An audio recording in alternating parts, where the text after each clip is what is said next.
Most modern ECUs will provide the ability to compensate the fuel delivery for changes in intake air temperature, and since this is quite critical, we'll start here. This compensation works on the principle that hot air is less dense and hence contains less oxygen. As temperature increases, we therefore need less fuel to maintain a stable and consistent air-fuel ratio. Setting the intake air temp correction table in the ECU is pretty simple. If you've taken our EFI Fundamentals course, you'd have learned that air density changes with regard to air temperature. In simple terms, we find that as air temperature increases, air density drops by approximately 2.5% every 10 degrees. Conversely, as air temp drops, the air density increases by 2.5%. It shouldn't be hard to draw the conclusion that our air temperature compensation table should make similar adjustments to the fueling.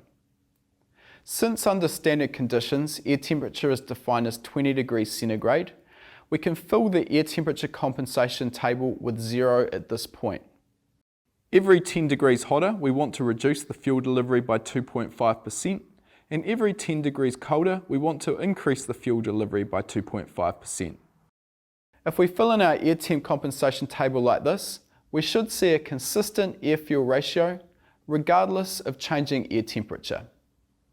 If your ECU has the ability to use a 3D table, you can benefit from adding a load axis using throttle position.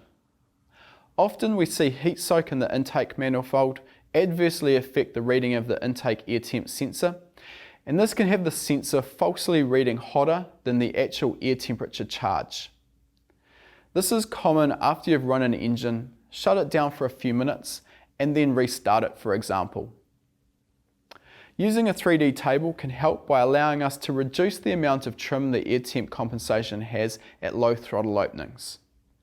At large throttle openings, the increased airflow will quickly reduce the effect of heat soak, and we can leave this area of the table untouched. A sample 3D air temp comp table is attached as an example of how to set this up. Lastly, we've been talking about maintaining a stable AFR as temperature changes. Particularly as the air temperature increases, the engine may become more susceptible to detonation, and targeting a richer mixture may help safeguard this.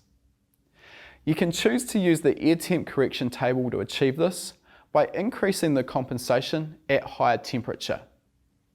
For example, if we've tuned the engine to run at 0.8 lambda and we want to richen the mixture to 0.75 lambda above 40 degrees air temp, we can add the desired change into our air temp correction table at 40 degrees and above.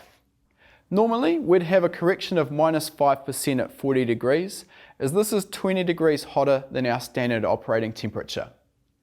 To move from 0.8 lambda to 0.75 lambda, we can calculate the extra fuel we need to add as a percentage by dividing the actual AFR by our desired AFR.